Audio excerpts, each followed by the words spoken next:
Hello, everyone, and welcome to Real Estate Right Now, where we talk about real estate matters that matter to you. My name is Jay Izzo, and we got a really great and interesting show. And we're going to start out with title. Who's got the title? And what kind of title do you have? And then we're going to talk, maybe if we have a little time, we're going to talk about, watch out for the scammers, is what we're going to talk about for today. My guest today is first to the show, but he is absolutely fantastic. His name is Scott Silvers. He's with Hilton Silvers and McClanahan, attorneys at law. Scott, welcome to Real Estate Right Now. Thank you, Jay. I'm really excited to be here. Thank you. I think I mentioned earlier that this is my first podcast, so that's really exciting for me. I think it's going to be a lot of fun. Yeah. I don't know if I mentioned earlier, but when I lived in Korea, I was a TV show host for a couple of TV shows. I saw that. Yeah. Long ago in a past life. But when I was preparing for this podcast, it kind of struck me that I'm getting a little nervous about this podcast. Why am I getting nervous? I've done these TV shows and seen by millions of people, and that was fine. So, and it dawned on me that, this is going to be live.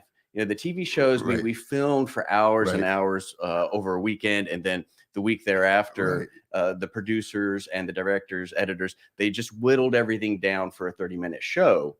And so anything that was no good just never left the cutting room floor. Here, whatever I say, it's just going to be out there. So that's got, it's causing me some consternation, but I'm excited to be here. Well, should I not tell you that this also goes to TV worldwide? Oh, yeah, you should have said, maybe you should have left that for afterwards. So yeah, so this actually goes to TV to over 250 million homes around the world. Excellent. All right. Well, I think that's even a greater audience than the TV show. Yeah. So if you're watching us on DBTV, okay, well, you're watching us. Here it is. We're talking about. So let's talk about the title of a house. So we have a lot of different situations right now, and we have people who are not married but are, going to purchase a house or, and then they're going to eventually sell a house. How does the title work in that situation when you're not married? Who's got the title? What kind of title do they get? Yeah, that's a good question. And it's one that I think a lot of buyers more and more have observed over the years. More and more buyers are purchasing real estate with someone that they're not married to. And that can be with someone who's their fiance, someone that is their significant other. They're just marriage for them at that moment is not right for them. Could be they're purchasing real estate with their brother or sister, parent, or business partner. And those people, when they're purchasing real estate, they have an extra decision they have to make. And that is, what kind of title are we going to take when we purchase real estate together? Because married couples, when we talk about ownership interest in North Carolina and title, we're generally speaking in terms of tenancy. And there are 3 forms of tenancy that we're concerned with. And one of those forms is called tenancy by the entirety. And that's strictly reserved for married couples. And for most of them, tenancy by the entirety is what's going to work for them. It offers the most protection, and it just generally fits most situations for married couples. So they don't have to really consider title as much as other buyers who are purchasing with someone who's not their spouse. So if you're purchasing real estate with someone who's not your spouse, you have to decide between the other 2 tenancies. And those tenancies are tenants in common and joint tenants with right to survivorship. Okay. And help us understand what those 2 are. Yeah. So tenants in common is what you would expect, what most people I think would expect intuitively when they're purchasing real estate with somebody who they might consider their business partner. When you purchase property together and you're concurrent owners as tenants in common, you do have some limitations, of course, but generally you're free to convey the property away. You're free to sell your portion of the property away. You're free to gift it away, to leave it in a will to somebody. And if you pass away without a will, North Carolina statutes will govern who inherits that property. Generally, any surviving spouse or children. And if you don't have those, then it goes up to your parents and fleshes out to the rest of your family. So that's tenants in common. Joint tenants with right to survivorship is very different in the sense that it acts more like tenancy by the entirety, the tenancy reserved for married couples. And in the sense that if one of you passes away, the joint tenant automatically gets your ownership interest in the property. Okay. Even if you leave in a will, hey, I want to I want to give my ownership interest in this property to my mother. You write that in the will, sign it. You conform with all the legal formalities of the will. Right. If you set up joint tenants with right to survivorship and it's still set up that way in the real estate property, then it's not going to go to your mother. It's going to go most likely to the other joint tenant. Okay, so it's interesting because we're talking about wills, Yes. and I've had Beth Bowen. I know you know Yes. Beth, right? She's Love been on the Beth. show. Yeah. Yeah, and on the show we talked about estates. So is it true then, even of an estate, if you try to put this in an estate, it doesn't matter if it's joint, it's still going to go to the other partner. Is that correct? Correct. As long as you have not severed that joint tenancy. There are methods to sever the joint tenancy Okay. after you've created it. But most people, after they've purchased property and they've set up the tenancy, they often don't revisit the tenancy unless they sell or refinance or whatnot. So it is something that you have to contemplate, because if, heaven forbid, you're in a car wreck and you pass away and you intended to give your interest to a family member or somebody else, it's not going to, even if you put it in a will, you set forth in the will, this is how I want it disposed, that's not going to happen. So let's take the situation. Let's go back to the situation where we have this couple who was not married. Yes. They're going to purchase this home, right? Together, right? Now, do they make that decision? When do they make that decision of how this is going to look? I mean, and what is typically the decision that they make? It varies. So when you have buyers who are either dating or engaged, there's a lot more that goes into the decision process, as you can imagine, as opposed to if you're purchasing with your sibling or a business partner, because you have to start thinking in terms of who's going to pay for the mortgage, who's going to pay the down payment. Are we going to care about how much contribution there is to the down payment or the mortgage?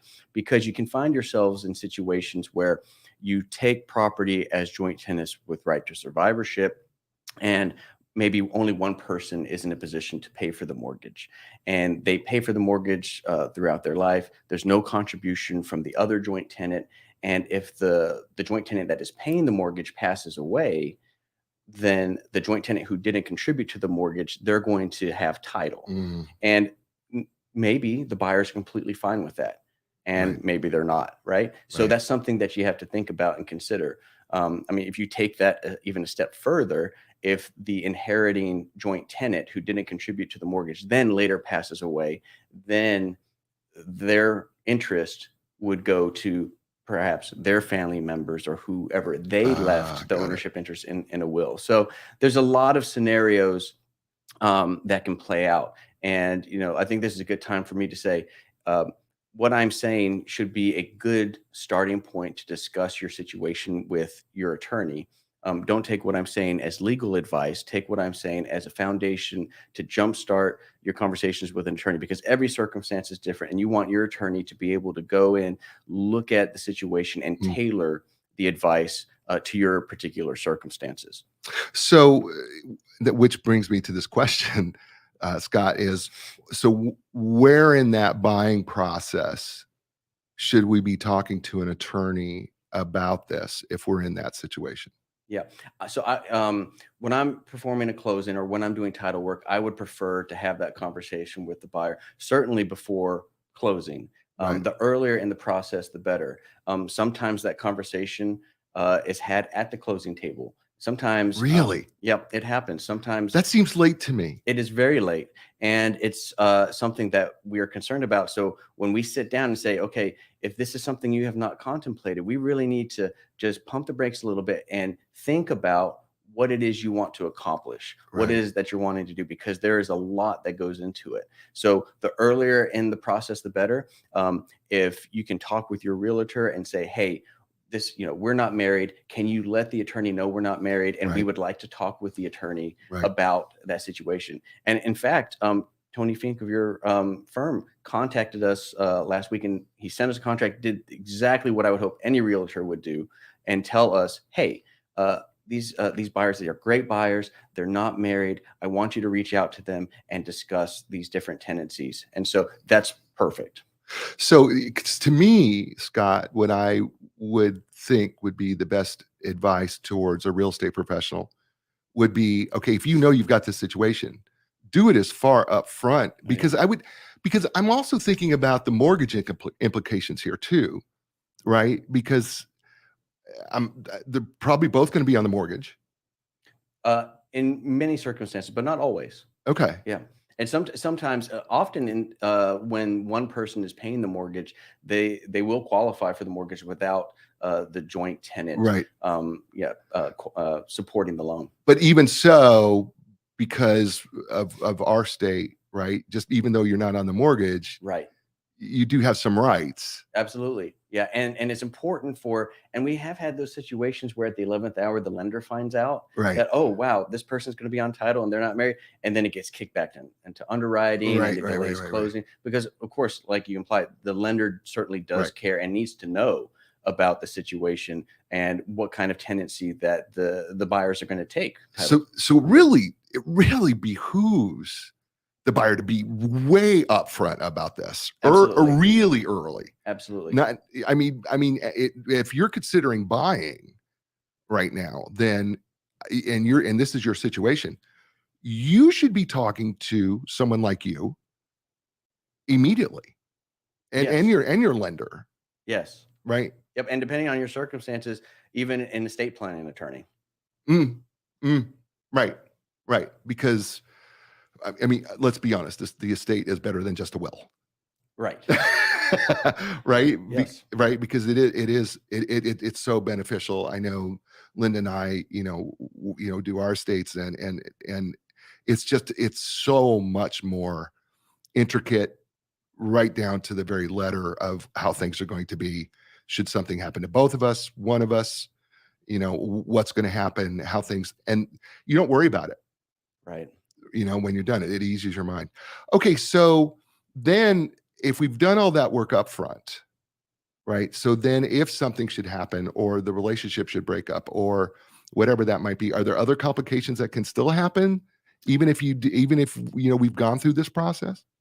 For sure. So, for example, going back to the example with a couple where one person is either paying all of the mortgage by themselves or paying the lion's share of the mortgage.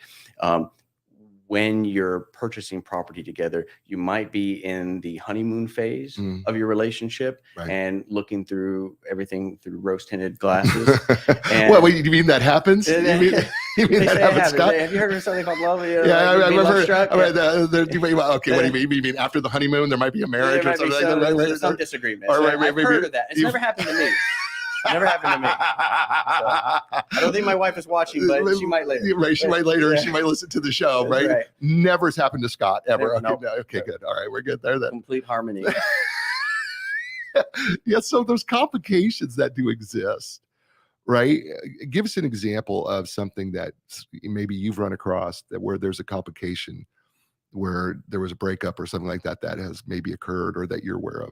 Yeah. So one of the first things that comes to mind is a situation where a buyer was in the situation where he was going to pay for all of the mortgage. He was the one that qualified for the mortgage. Right. And when we were discussing, they did the right thing by talking with me up front and saying, hey, we're going to purchase property together. We don't plan on getting married anytime soon.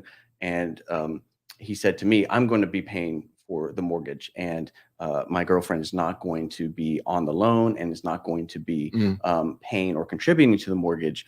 And when he started to really think about it, we discussed the situation. He said, we probably need to have some joint tenancy agreement. I would like to have joint tenants with right to survivorship, because if something happens to me, I want her to be able to stay in the home, to live in the home, and basically inherit the home automatically. That's one of the great things about joint tenants with right to survivorship is you don't have to go probate a will. You don't have to go fight with the courts, or even worse, maybe the deceased partner's family over ownership. So I want her to have the house immediately. And so he said, that's what I want to happen. So joint tenants with right to survivorship was the right thing for him and for her. But he also said, I recognize that I'm going to be putting all the money on the loan. And so I want to have an agreement between us stating that if something happens, if, for example, the relationship sours or one of us moves out, we're going to account for the contribution. We're going to account for how much I contributed to equity, how much she contributed to equity, and we're going to do it fairly.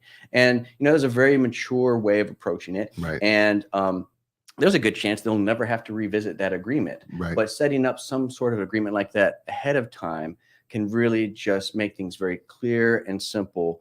And it's a good way. I think it forces perhaps sometimes uncomfortable conversations, but they're much more comfortable to have during that honeymoon phase rather than later. Yeah, when things are a little bit more toxic or contentious.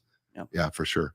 That's great stuff. So I hope you got the big one is right, folks, and that is, you know what? If you're going to do this, do it up front. Don't wait till the 9th hour. Do it up front, because that's going to be your best opportunity to work through things right now, especially when things are nice and everybody's happy. Right? Don't wait till later. Okay, so let's talk about the scammers. Yes, because we had a situation here just recently that we actually had a property listed for sale. Owner had all the information. Okay. Right. And we actually had the property listed. And then we get a call from this guy who says, "Hey, I see you got," he's in California, and he says, "Hey, I see you got my my piece of land listed. I never listed it with you." And we went, "What?" Right. This is more common and others, right, isn't it? It is. It is becoming a frequent problem. Two forms of fraud that I'm noticing that are big right now in the real estate industry. Wire fraud, and what you just mentioned, somebody fraudulently trying to sell a piece of property, often is vacant land, but it can also be a home that they don't own. Right. Yep. And there's a lot of things that kind of are indications or red flags that might be what's going on. But fraudsters, as you can imagine, as technology advances, they're becoming more and more sophisticated. Oh my gosh. And no, all the information was there. Yeah. And I don't want to, I'm afraid of creating a to-do list for fraudsters. Like, this is how you do it if you want to do it. So without going into too much detail. Okay, fraud 101 right fraud here 101. With Scott. It kind of goes to, I think a lot of people watch Breaking Bad and thought, oh, I can be a drug dealer. I can do that. Right. So hopefully nobody watches this and they, I think I could pull this off. Right. But I think what a lot of them do is they target the elderly, or they target owners who live out of state, California, or even better, if they live abroad. They look for property that's owned by those type of people, and then they look to see if there's any mortgage or registered. If there's no mortgage, it's much easier, because if there's a mortgage, the closing attorney is going to contact the lender and say, "Hey, how much is owed on this property?" And the lender, there's going to be a lot of red flags, because the lender's going to say, "Wait a minute, the person who's signing these documents are not our borrower." So they're going to look for unencumbered property, unencumbered land, or real estate, a home. And then they'll contact somebody. They'll contact an agent, or they'll say for sale by owner. And the agent will go out there and put a for sale sign. And what the fraudsters often ask for is a quick closing and cash. Right. Of course. And they list below market, because they just want to get in and get out of the closing before the real owner knows what's happened. Right. Yeah, and this happens. I've heard other things, like people do quick claim deeds. Yes, they do quick claim deeds, and sometimes they'll do general warranty deeds or special warranty deeds. They'll do they'll just say, "I'll give you anything you want." Right. They'll oftentimes somehow find somebody who has a notary and will sign documents, and the person who is the notary, they must have some kind of arrangement, because they will send notarized documents, and it will look legitimate. If on the face of the documents, if you're just examining the documents, you say to yourself, "Okay, all right, we got the closing documents, we're ready to close." But if there are a lot of red flags that you can look out for. So if they never want to talk on the phone, that's a red flag. If they never want to meet, that's a red flag. If they ask for a quick cash closing and it's under market value, that's a red flag. So one way to kind of guard against that is to say, hey, I would like to have a Zoom call with you. I would like to discuss this with you. And most fraudsters will back out of that right away. And asking to see their ID while they're talking with you on Zoom, that's a really good way to kind of sniff out some fraudsters. All right. So that's awesome advice, by the way, because it does happen. It happened to us. And by the way, it turned out great.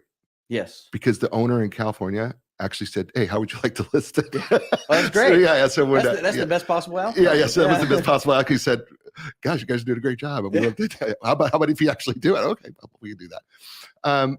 Let's talk about wire fraud, because this is a serious issue. I was just in a broker in charge update, and they were talking about wire fraud becoming more and more and more prevalent. And even not just from the mortgage lender, but even attorneys. You guys get hit with it. So talk to us a little bit about that. Yeah, absolutely. So I was recently in a meeting with other real estate attorneys, and there was somebody presenting. He was an attorney for an insurance carrier. So their business was figuring out and defending real estate firms or insured people who have been victims of wire fraud. And he said, listen, every year, our number one case by far is real estate firms and wire fraud. And he didn't even name the second category. He said, well, the second category is just way down here. It's just basically this and everything else, wire fraud.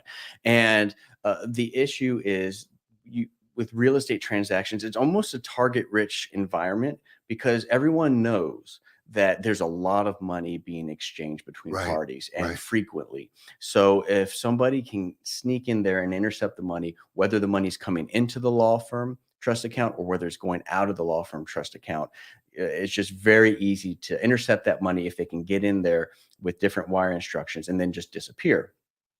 So there's a lot of things that you can do to protect yourself against wire fraud. Number one, make sure that you discuss and confirm the wire instructions with your real estate attorney's firm.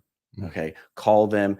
Don't use the phone number that's on wire instructions, because one of the most common methods of fraud is a fraudster will somehow either they'll just create an email that looks like the domain looks similar to the attorney's domain, or they will actually hack into the attorney system and send an email and say, hey, we've changed our wire instructions, so send the money here. And they might have a phone number for you to call and confirm. Don't use the phone number on the wire instructions. Google your real estate attorney's website. Make sure it's a legitimate website. It's a nice professional looking website. Call that number, confirm on the phone verbally what the wire instructions are, and make sure when you're selling your home, when you give wire instructions, make sure that there's a notary block there. So when you sign your wire instructions, someone has looked at your ID and verified that's you. So the attorney knows, okay, I can rely on these wire instructions, because it's heartbreaking and there's a lot of people who are falling victim to it. And it could be millions of dollars. Oh yeah, absolutely. I read about a case. It wasn't $1 million, but it was $800,000. And this poor couple in California, they had saved for their dream home. They were so excited, as most people are when they're about to purchase a home, and they received instructions similar to what I was describing. Hey, don't send your money here, send it here. We've changed banks recently, that sort of thing. So they wired the $800,000 and it went overseas. At the time that the newspaper article was published, they were not able to recover the money. And I just can, it's really difficult to imagine what kind of stress and heartache that would create. And it's just, and it's sad, but it is preventable. Yeah, it is. We've done our time. Oh, well, that was fast. Yeah, it really was. That wasn't as bad as I thought. Yeah, right. No, it wasn't. You were great. Tell people how they get a hold of you. Yeah. So again, we're at Hilton, Silvers, and McClanahan. The easiest way to get a hold of me is call in our number at 919-848-6164, 919-848-6164. My name is Scott Silvers, and we have a great team ready to help you. I think they're watching right now, so I'm going to give a shout out to them, and just call us anytime. That's awesome. Thank you, Scott. Hey, folks, thank you for watching. You know what? You had a lot of choices. You chose us. I can't tell you thank you enough. And you know what? Listen, there's all sorts of ways you can listen to us, either by podcast and, of course, watching us on DBTV. I ask that if you are listening to us a podcast, give us a positive review. We would love that you would do that. I'm going to be back next week. We're going to have another great guest. We're going to be talking real estate, and it's going to be awesome. You know what I say to you everywhere, all over the world, and that is ciao, everybody.